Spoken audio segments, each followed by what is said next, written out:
Hello, now we're working on direct and inverse variation. These two types of problems are all about how two quantities are related. For direct variation, if you take a look at the bottom, we use y equals k times x. And for inverse, we use y equals k divided by x. Let's look at one of each. Let's take a look at part A, direct variation, and it reads, the fuel used by a car varies directly with the distance given. The car uses 6 gallons for 150 miles. How many gallons are needed for 260 miles? So it's telling us right here that the car varies directly with the distance given. So that tells us that we are using the direct variation formula, y equals k times x. But also notice how it says the car uses 6 gallons for 150 miles, but we also need to find out how many gallons are needed for 260 miles. Okay, so we'll go ahead and use this formula, y equals k times x. Let's go ahead and label though. We know that y equals 6. That's given to us in the problem. The 6 is talking about the 6 gallons. And x is 150 miles, so I'll write 150 here. Okay, so we have enough information to solve for k. So let's go ahead and plug in the values here. So we see that y is 6. So that is 6 equals k times 150. We have to solve for k. Of course, we have to isolate it, and we can do that by dividing 150 on both sides of the equation. Okay, so we're left with k, and I'll just write it on the left, k equals 0.04.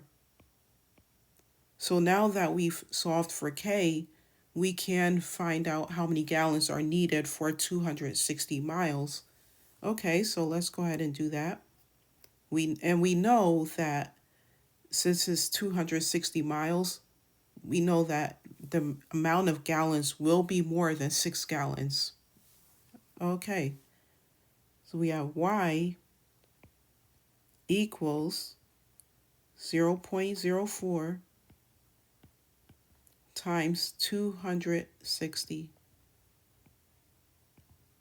And that is equal to 10.4 gallons.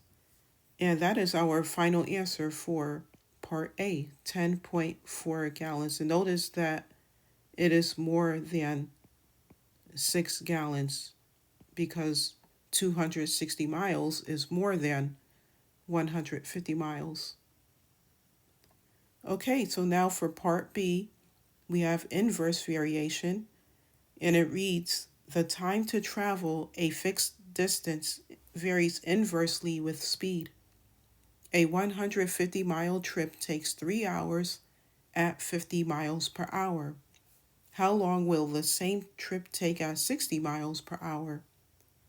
Okay, so we have our keywords, and it says says the time to travel a fixed distance varies inversely.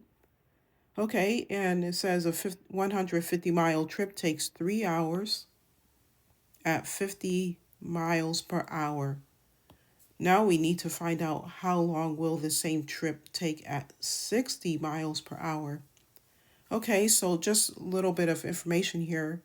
We know that the trip takes 3 hours at 50 miles per hour.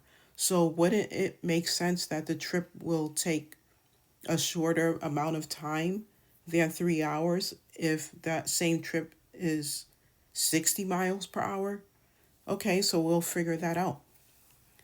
We have y is 3. That's given to us in the problem. That's the 3 hours. So let me go ahead and write that here.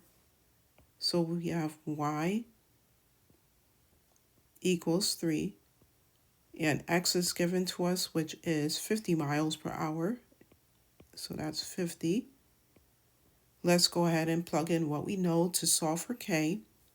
And we see that y is 3. And that's equal to k divided by x, which is 50.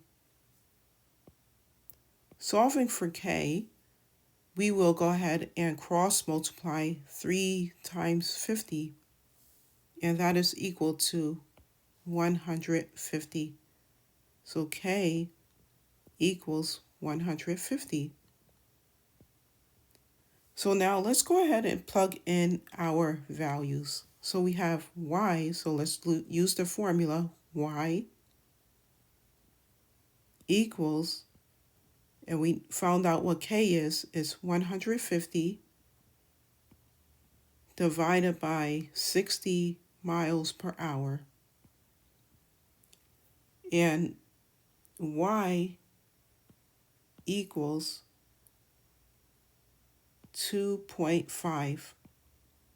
So that means the same trip driven at 60 miles per hour will take 2.5 hours. So that is our final answer. So you can say 2.5 hours, or you can say 2 hours and 30 minutes, means the same. And another thing I would like to mention is this. That's how you solve direct and inverse variation problems. But as a recap though, for direct variation, use y equals k times x. For inverse variation, use y equals k divided by x. But as far as what I was going to say, always start by finding the constant k, then substitute to find the missing value. In the next problem, we'll move into absolute value equations. Get ready.